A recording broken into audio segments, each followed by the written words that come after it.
How would you like to achieve your first million? And today we have Herb with us, which is a certified scaling up coach. So Herb, tell us, he's based in US. So tell us, what are the 5 steps to make your first million?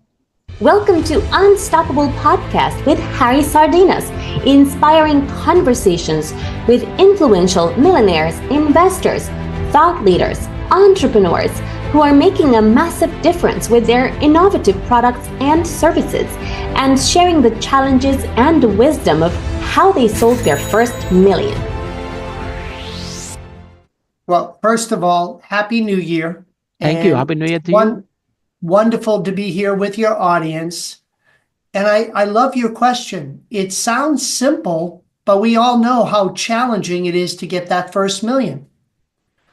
The first step is uncovering your why. Why do you want to be in business? Ultimately, what do you enjoy doing? And when you do it well, does it make a difference to the people that you serve? Why is that the first important step, discovering your why? Growing a business has a lot of challenges, and there's going to be some really tough days. You may not want to get out of bed to go back to working in the business, but absolutely. If you have a strong why, you can, yeah. Yeah, so really getting clear on building a business is tough, but if I love it and I want it passionately enough, I'm going to do it. Step number 2, uncover your values. What are the values that you want to share with fellow employees, clients, that would help you build your business and do it with less drama and more cooperation, communication? And once you understand those values, it's a lot easier to hire the right employees, attract the right customers. And I'll give you an example. I have a great client that sells natural stone. Not sexy, it's not Apple, it's not Facebook, but they do a great job selling natural stone. Their purpose, their why, is bringing people together. Wow, when you use their that's product powerful. to build a home and to build a backyard, maybe with a fire pit, and you share these wonderful memories as a family together with your friends, bringing people together is what's important. Even in my business, like my values, I value wisdom, I value humility, integrity, and grit. And when I work with a client, if they share similar values, we work so much better together. And when you don't, it just makes it so much harder. So that's number 2, unlock or uncover your values. The third one, really important. Who is your ideal customer? Because if you don't understand who you're really selling to, then you're going to waste a lot of time trying to sell to everyone. And when you're going for that first 7-figure business, you don't have a lot of time to waste selling to everyone, and you don't have a lot of money to invest in that. So get clear on who is your ideal customer. And the first million, you iterate, you're trying products, they're not working, and you're iterating until you find the real product that clients start to like and buy. Number 4, equally important. What are the few brand promises that these ideal customers want? You may call it the value proposition. I call them brand promises. To be successful, they need to do 2 things. Number 1, your core customer really values them. And number 2, Harry, this is the one most people miss. How is it distinctive from your competition? Because if everyone's doing it, you may have a business, but it will be commoditized and really hard to scale that business. We have a wonderful client that is in the engineering space. And one of the things they really thought about is, how are we different? A lot of people do engineering, pretty mature industry. But what they really do well is they are a trusted advisor to their clients.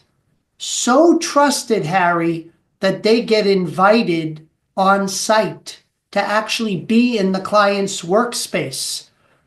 They're part of their team. Wow. They're in the planning sessions. Not every company can do that, but because it's so important to their ideal client, it's a priority for them. Hmm. The fifth one, and we should get a drum roll for this one. Very important. Do you have a big, hairy, audacious goal? Hmm. What is something that would really 10x the impact of why you do what you do? So, in the example of my natural stone client bringing people together, they do that for several thousand people orders a year. And they've been very successful. But their audacious goal is called bringing people together. They want to deliver over 20,000 shipped orders a year, connecting joy in people together by 2034. Every major decision they make in that company is around building a company, an ecosystem that can deliver at that volume, and more importantly, with that impact. Yeah. And Herb, so those are my five. I love them. Yeah. And then I go into the next question here because a lot of people said out there that a scale 10x is easier than that that scale 2x. I will say that it's easier to scale 10x rather than 2x if you have the right mentor. But what is your opinion in this? Is it really true that it's easier to scale 10x rather than double? And if it's so, or it's just a myth, or what is your view in that statement? Well, I think what's important is the length of time it may take to do one or the other. So if we're going to 10x during that journey, we have to 2x. But most people don't want to think strategically long term enough. What capabilities would I need to build in the company to create a 10x mission? They're short-sighted, only think of the 2x, and they miss some important capabilities that would have gave them 10x, but they shortcutted to only 2x and they didn't see the big picture. What do I mean by that? How big of a marketplace do you have to 10x? Can you really 10x in your backyard? Or do you have to go from local to national to international to global?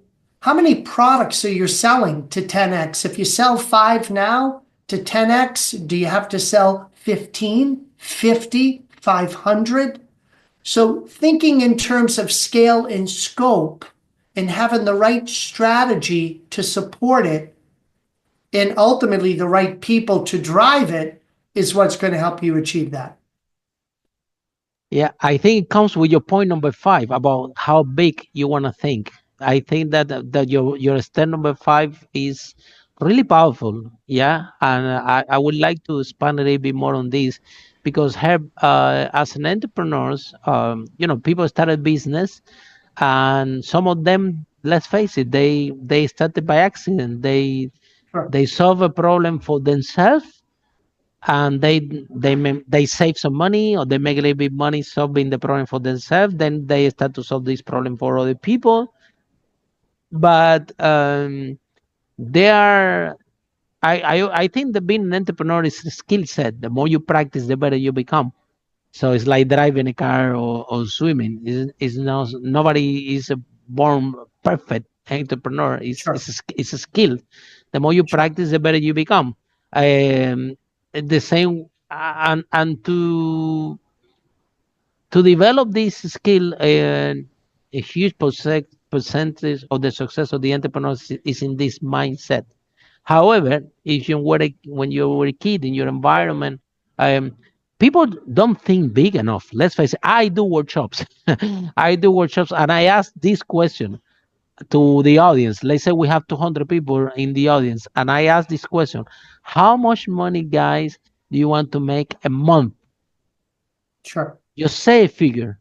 Yeah, don't worry about. Just say how much would you like, and if you hear the people say 3,000, 5,000, 7,000, and I'm like, guys, I'm just asking you. You can ask, you can say 50, you can say a million if you want. It's just a question. Sure. But you can see that our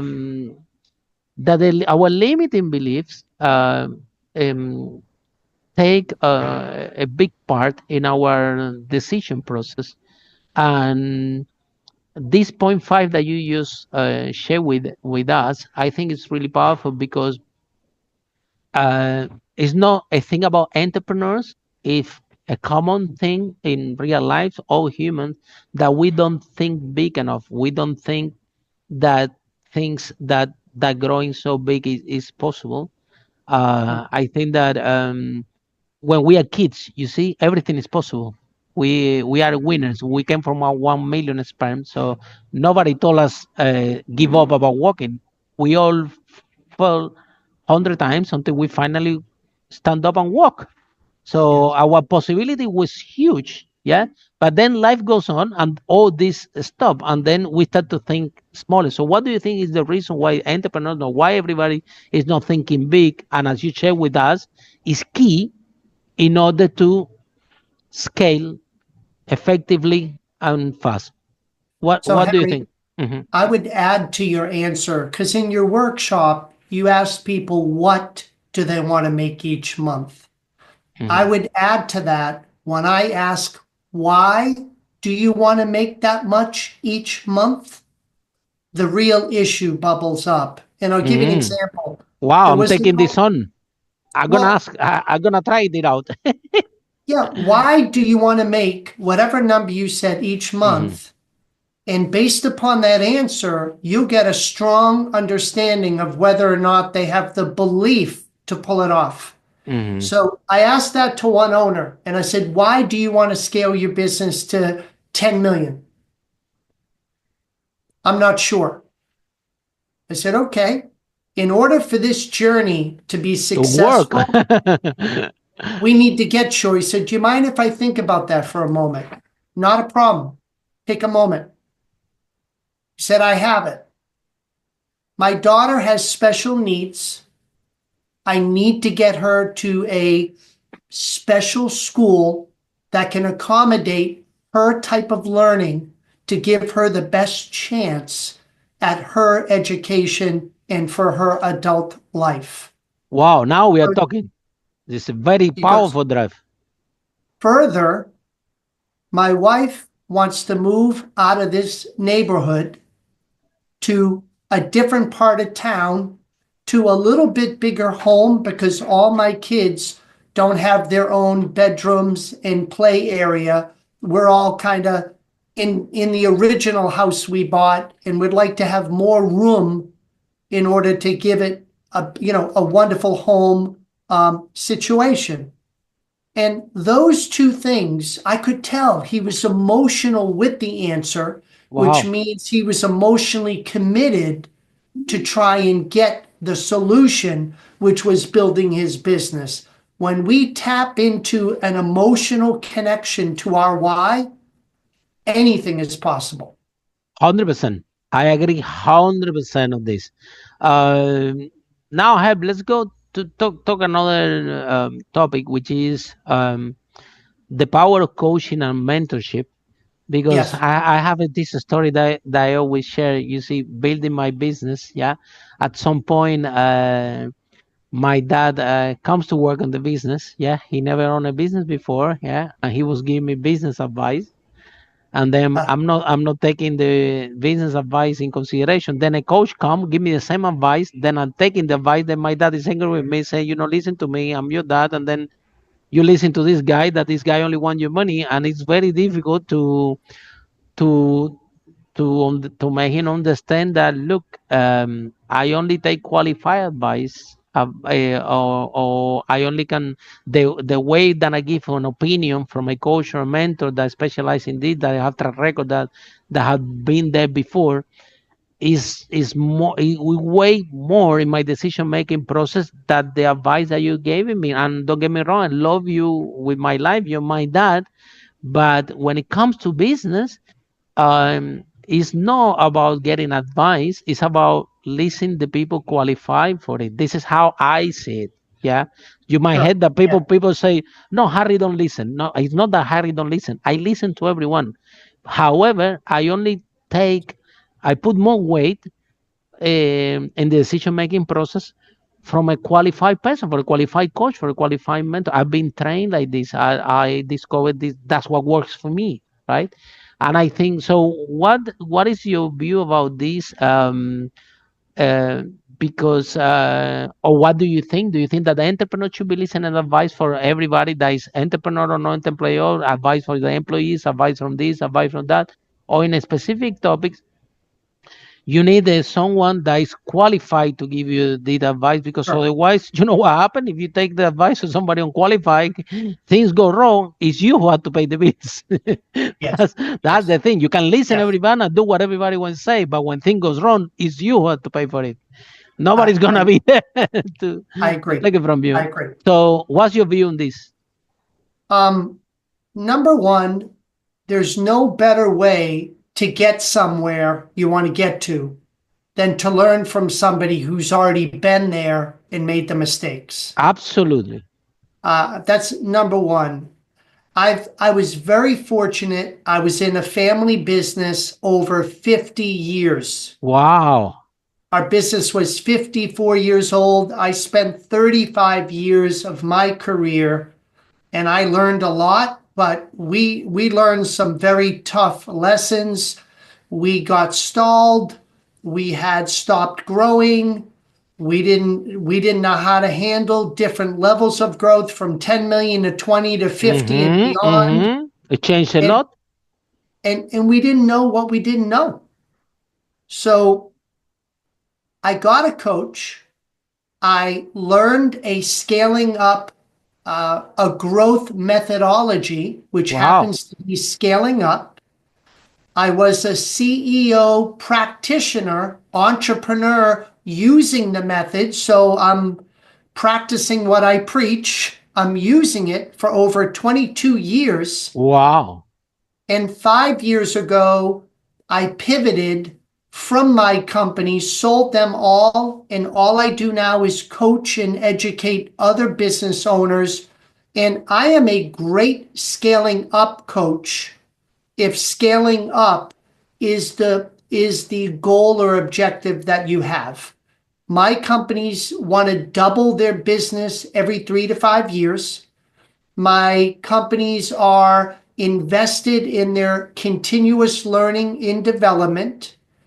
They have a bias to want to take action now. They don't want to wait 3 years. They want to get moving.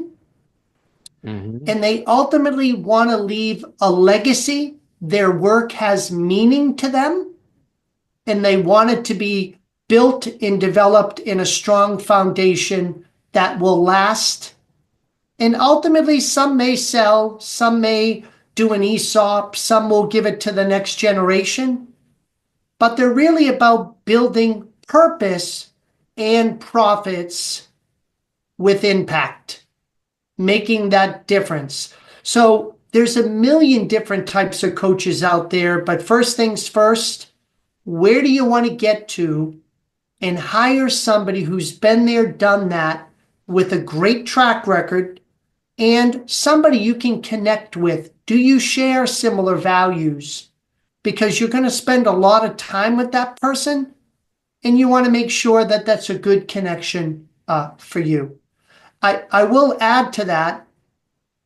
So there's a lot of elements to growing a business. I know people take classes. I know people sign up for mastermind groups. I know people do coaching. And I know people that do strategic planning, like annual, quarterly planning. What I've learned is that so I'm an innovator at heart, and I see the market changing.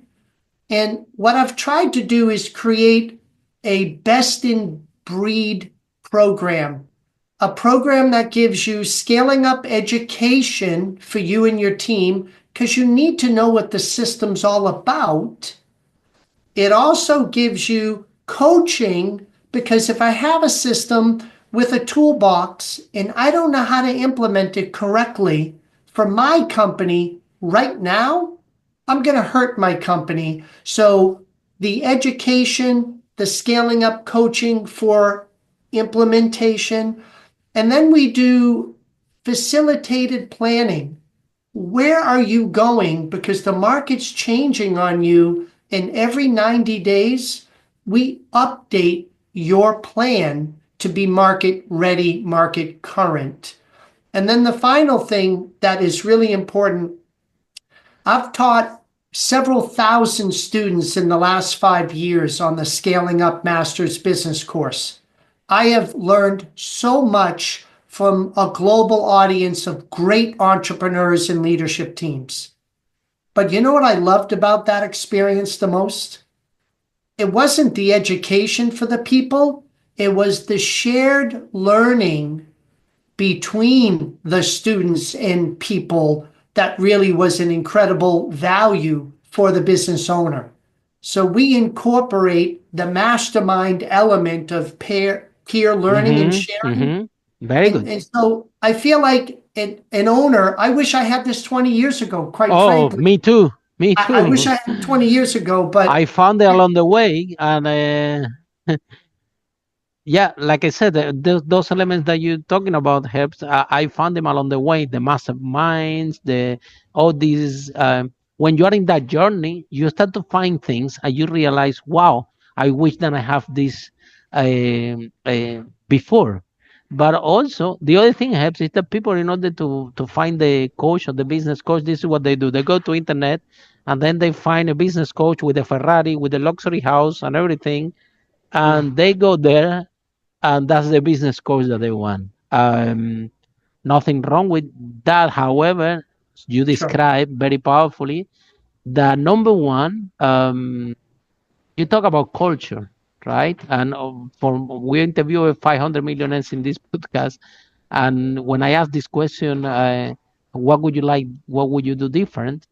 A lot of people are telling me, Harry, culture. If I knew that my business is gonna take me 10 times, 100 times harder to build, and I will work very close with these people at the beginning, or we define these core values. I will attract the right people, which is a point that you raise in your 5 steps to make the first million, which I agree 100%.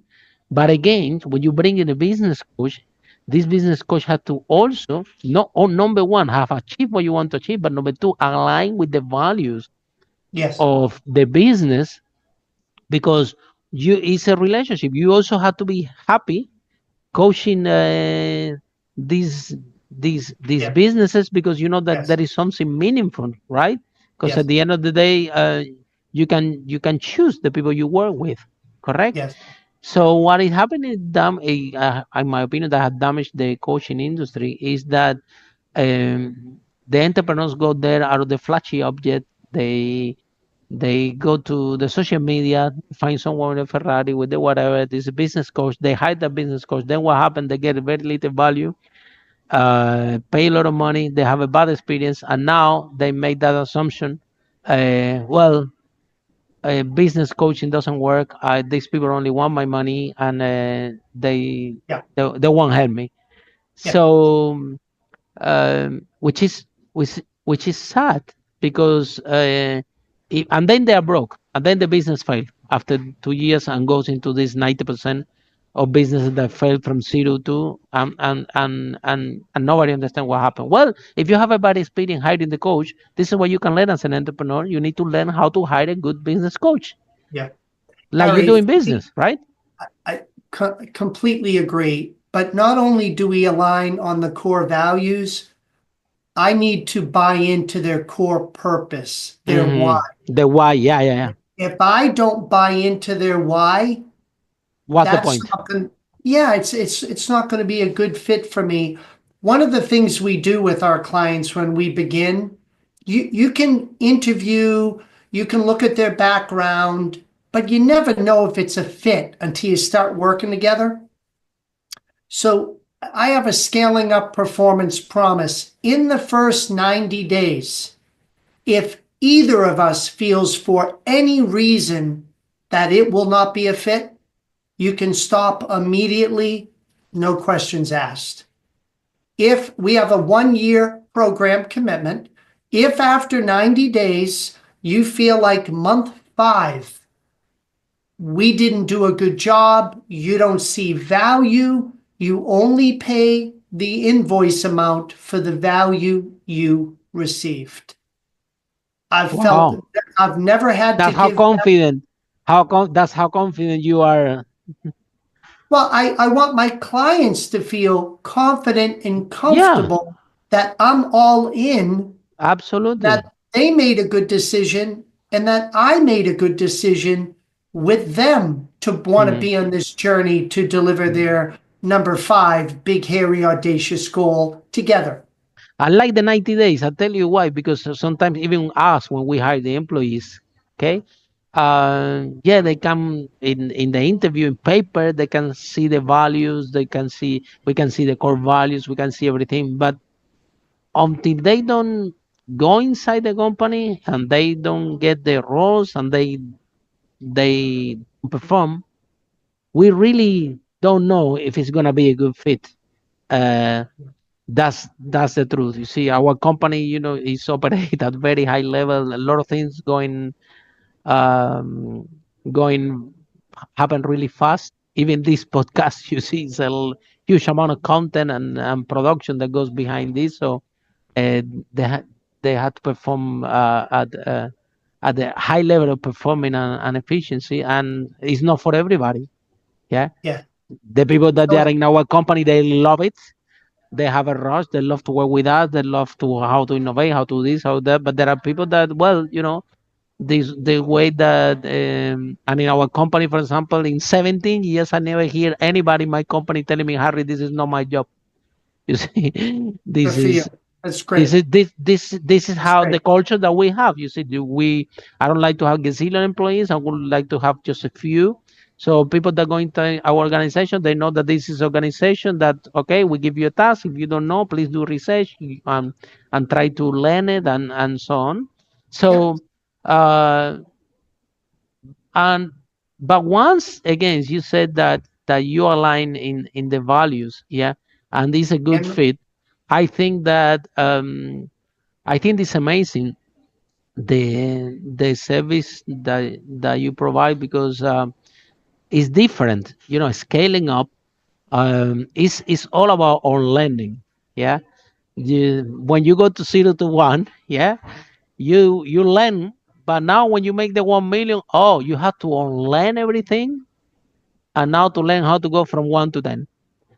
But after you go to 10 million, now you have to unlearn everything, because now it's from 10 to 100 million. And yeah, boy, you need someone to help you with that. And sometimes that's the other thing, have that some people are wired for 0 to 1. Some people are wired to zero, from 1 to 10. Some people yeah, prefer 10 to 100. Here in this podcast, we have people that prefer 100 million to 1 billion. They will come here to this broadcast. You see that yeah, this is their expertise, 100 million to a billion. So this is what they are good at. So at the end of the day, different in your journey as an entrepreneur, scaling up is for. I won't like to say that is easy, because it's easy if you bring the right people in with the right expertise. Uh, Trying to do it yourself from 0 to 100 million, or to whatever, without bringing anybody, it's gonna be challenges, because yeah, again, because of this learning and unlearning process, because how things change, because how culture change. But for example, the culture that you have when you are an startup and you are 10 people, 15 people, where everybody had to be committed, is do it or die. That message had to be refined when you have 200 employees. Yes. It has to be softened a bit more. No anybody's gonna lie.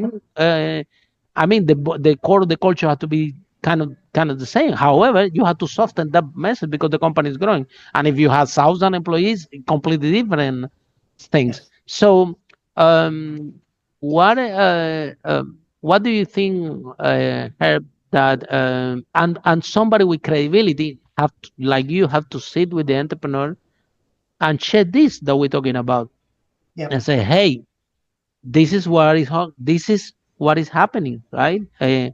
In the process of scaling up, different people will come and different different people will come and different skill will be needed and things that you used to do in one way completely is going to change. So how you have this conversation with these entrepreneurs?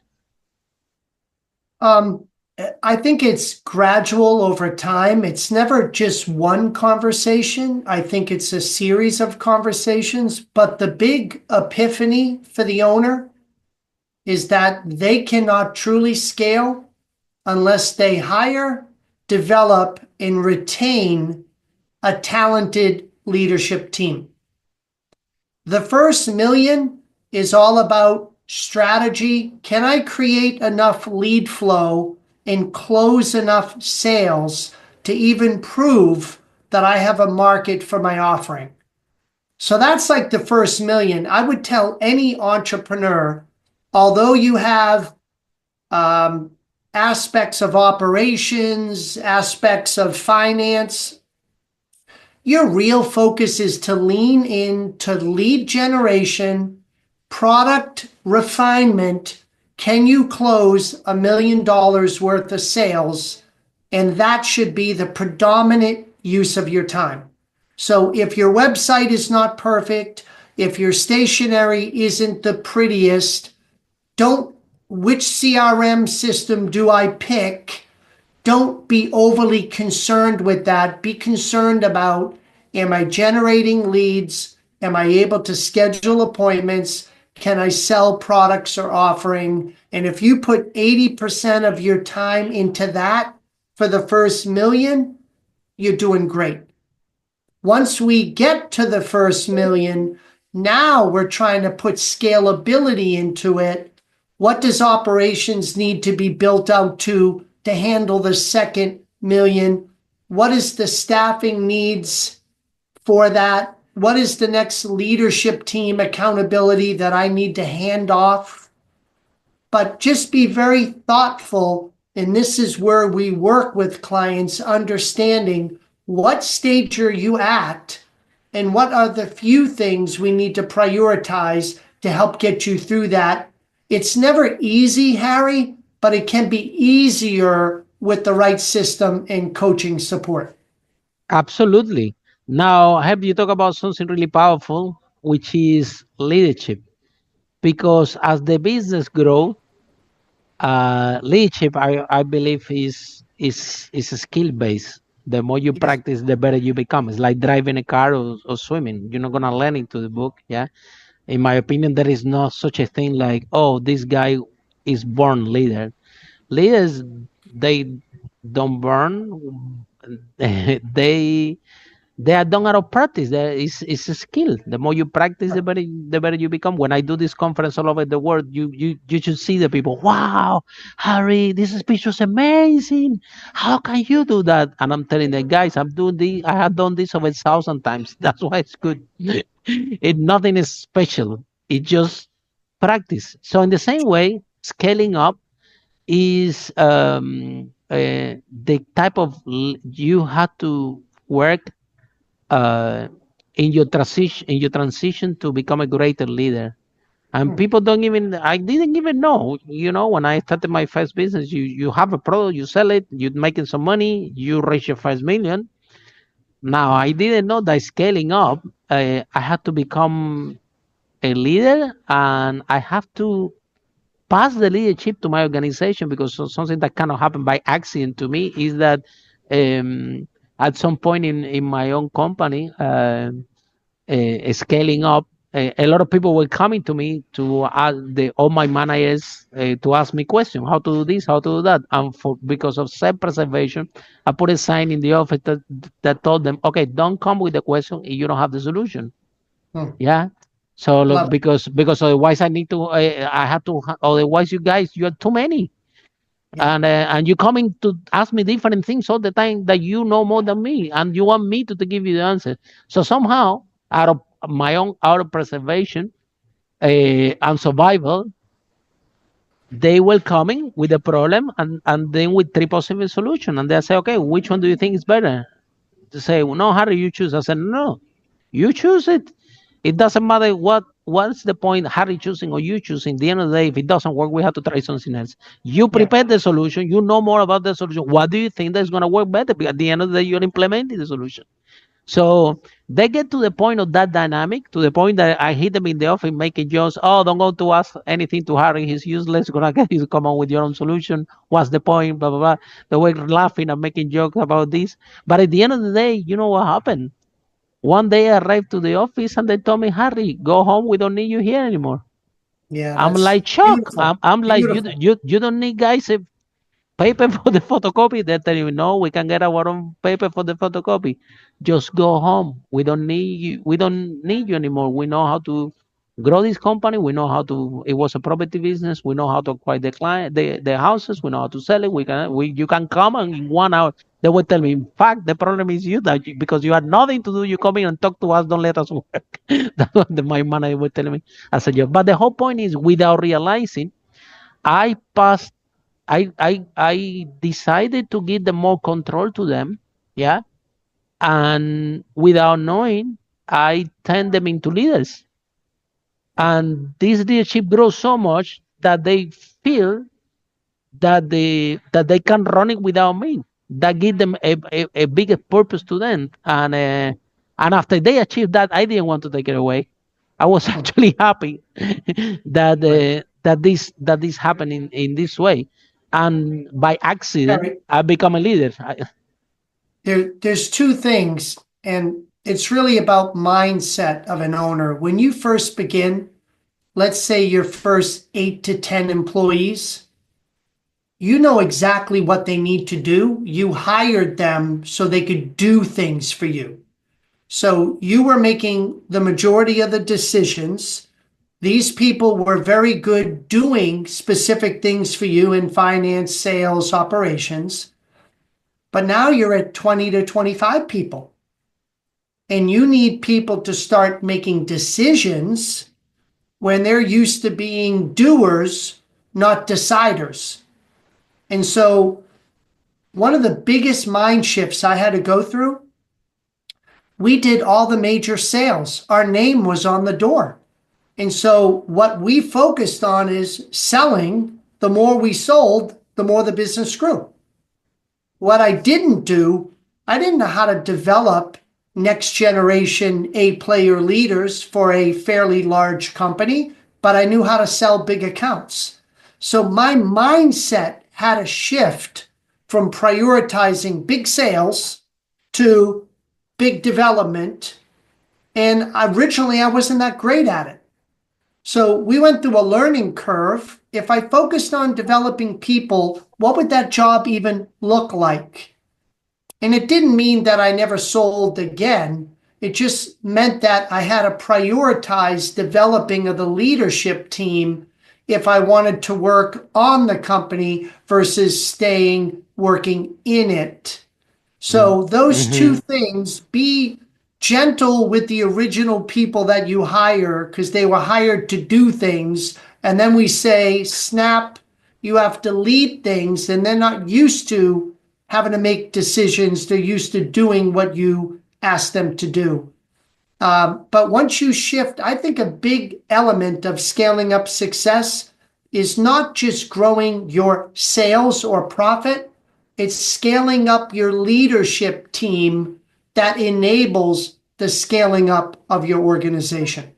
I agree 100%. And again, we none of us have been good at it at the beginning. Again, it's a No, skill. It's skill based. Somebody there is no. We just need to learn. But look at you, right? And it's a difficult decision, right? Because you can sell big accounts that brings a lot of money to the Yes. company, and then you have to give that up in order to specialize in training and leadership, not only to start to embrace this in the culture of your organization, so the whole thing can work out in autopilot, so other people can also Yeah. sell big accounts. And but now you have to again, that's the other thing as well. A lot of people, some a network marketing company, they talk to me. They're always telling, Harry, I need more leads in my organization. I need more leads in my organization. Okay, well, look, leaders attract leaders. In order to attract leaders to your organization, you have to become a leader yourself. So Yeah. again, now, Herb, if you're gonna teach leadership and train the leaders in your organization, you need to become a leader yourself. Yeah. And you just in a family business, and you're doing the sales. And Yeah. no, now So, you have to become a leader, and you have to touch, move, and inspire everybody in the organization. But you know what? This is what is required to scale. yeah. And as Harry, entrepreneur, we have to be flexible. there's one thing though. So business owners, it's very important. I didn't do this overnight, just switch from selling to leading. Absolutely, It was brother. gradual. The business still needed certain things, sales, but gradually I moved over. And during that gradual period, I was able to develop a sales organization that could help do that. The second tip I would give every business owner, if you want to develop leaders in your company, simplest thing to do, start giving them leadership assignments. For example, let them lead a project, let them lead a committee. Don't just throw them into the fire and say, you're a leader now. Give them these small incremental opportunities where they can learn, they can get your feedback and coaching and mentoring internally. They can make mistakes and they will, but the simplest thing to do is start these leadership assignments early and often, start small, and the better they do, give them more and more responsibility with time. 100%. I give them some space, because what you cannot pretend, like again, it's a skill base. The more you practice, the better you become. What we cannot pretend is to start to encourage the new leaders in our organization, and you want them to be perfect and be right and be good leaders from day one. It has to be done gradually, because you have to allow time to um, you have to allow them time for them to gain the skill, right? And Yes. then you have to be there as support. This is what I did in my company. I was give them this, don't come to me, come with your own solution. Then they were making a joke. Now they're coming with their own solution. I allowed them to pick the solution. If it works, work. If it doesn't, don't worry about it. Let's try again. So I give them the space, and little by little, they are warming up to the role. Little by little, they start to develop the skill. Because I think, you see, all human beings, you are capable to do everything. What all you need to do is give them training and support. We are all capable to gain any skill. Talent, Yes. no. Maybe we can, if I ask you, help, can you sing like Celine Dion? You might tell me, well, Harry, I need the talent for this. But gaining a skill, all human beings can. Everybody can drive, everybody can swim if they practice enough, and everybody can be a great leader if they practice enough. And we have to give them space to for them to practice and develop the skill. But I then, think Herb, yeah, go ahead. No, I was just going to add, I think that was part of the journey with the programs that we've been innovating on is because we've learned if the goal is to scale a company, scale the leadership team, then the objective is what program, what components would give you the best shot at doing that.